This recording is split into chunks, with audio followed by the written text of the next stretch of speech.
মা বোনেরা, দারি নবী, মায়ার নবী দেখতেছে, জানতে চাইলো কি পাপের কারণে, কি অপরাধের কারণে এদেরকে জাহান্নামের আগুনে রশি দিয়া বান্ধা টানতে টানতে জাহান্নামের মধ্যে নিক্ষেপ করেছে।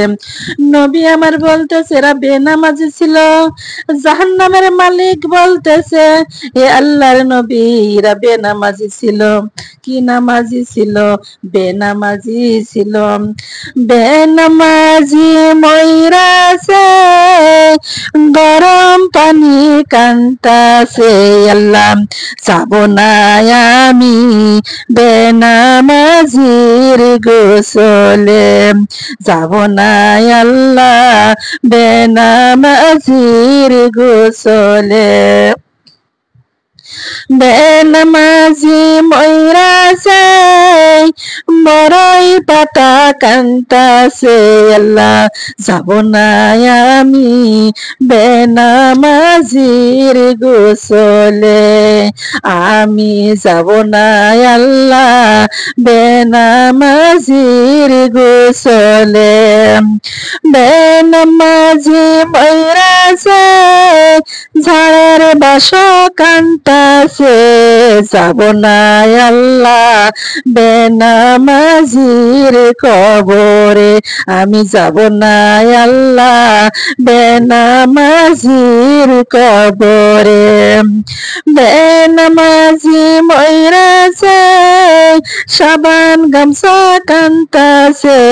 যাব না আল্লাহ বেনামাজির গায়েতে, যাব না আল্লাহ বেনামাজির গায়েতে। বেনামাজি ময়রাছে, কবরের মাটি কান্তাছে। রাখব না আমি বেনামাজি আমার কবরে, রাখব না আল্লাহ বেনামাজি আমার কবরে। ঠিক না বেঠিক? এ মা বোনেরা, বেনামাজি কুত্তার থেকে নিকৃষ্ট। আল্লাহ বলেছেন, আল্লাহ রাসূল বলেছেন, কথা কোন ঠিক না বেঠিক? আল্লাহর নবীর কাছে একজন সাহাবী আসলেন, ইয়া রাসূলুল্লাহ, ইয়া হাবিবাল্লাহ, আমার অনেকগুলো খাবার ছিল, খাবারে বিড়াল মুখ দিয়েছে, আমি কি করব? আল্লাহর নবী বলেছেন, সাহাবীরে এই খাবারের উপরে থেকে ফেলে দিয়ে নিচের খাবার সন্তানদের খাওয়াইয়া দাও। আল্লাহর সাহাবী উপরের খাবার ফেলে দিয়ে নিচের খাবারটা সন্তানদের খাওয়াইয়া দিলেন। আর একটা দিন সাহাবী এসে বললেন, ইয়া রাসূলুল্লাহ, ইয়া হাবিবাল্লাহ, আজকে আমার খাবারে কুকুর মুখ দিয়েছে, আমার তো ঘরে কোনো খাবার নাই, বড় কষ্ট করে খাবার সংগ্রহ করেছি, আমার খাবারে কুকুরে মুখ দিয়েছে।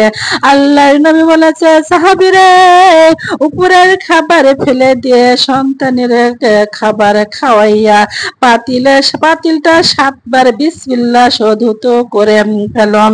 আর একটা দিন আল্লাহর নবী সাহাবী এসে বললেন, ইয়া রাসূলুল্লাহ, ইয়া হাবিবাল্লাহ, আজকে একটা বেনামাজি আমার পাতিলে হাত দিয়েছে, আমি কি করব?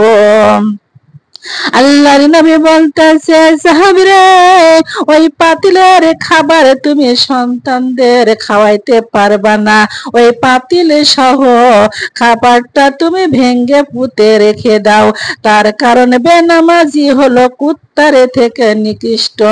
আল্লাহর নবী ঘোষণা করে দিয়েছেন, বেনামাজি কুত্তার থেকেও নিকৃষ্ট। অনেকে মুসলমান বলে দাবি করে, নামাজ পড়ে না, আবার কত সুন্দর করে কয়, আল্লাহর নবী, ও আমার নবী গো, তুমি যে আমার জীবনের জীবন, তুমি যে আমার জীবনের জীবন। আল্লাহর নবী, মায়ার নবী গো, তুমি যে আমার জীবনের জীবন। তুমি যে আমার জীবনের জীবন। ও মুসলমান মা বোনেরা, নবীকে যদি জীবনের জীবন বানাইতে চান, এক উক্ত নামাজ ছেড়তে পারবেন না, কোরআন ছেড়তে পারবেন না। আল্লাহর নবী এই নামাজের দাওয়াত দিতে গিয়ে, কালেমার দাওয়াত দিতে গিয়ে তায়েফের মাঠে তিনবার করে আমার নবীকে বেহুশ করে ফেলেছেন। এই নামাজের শিক্ষা দিতে গিয়ে আবুল আহাবের বিবি উম্মা জামিলা আমার নবীজির ঘাড়ের উপরে পচা উটের ভুঁড়ি চাপিয়ে দিয়েছে। এই নামাজের সিজদা শিখাইতে যায় আবু জাহেল আমার নবীর মাথার উপরে পাথর মারছে।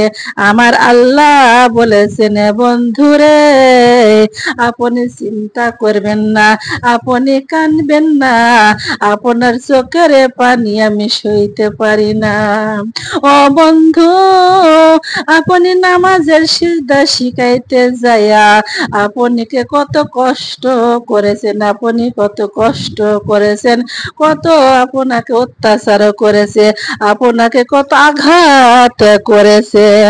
আমি আল্লাহ কথা দিলাম, নামাজ পড়ে পড়ে যারা কবরে আসবে আমি তাদের জন্য জান্নাতের ঠিকানা, জান্নাতের চাবি প্রদান করব। সুবহানাল্লাহ।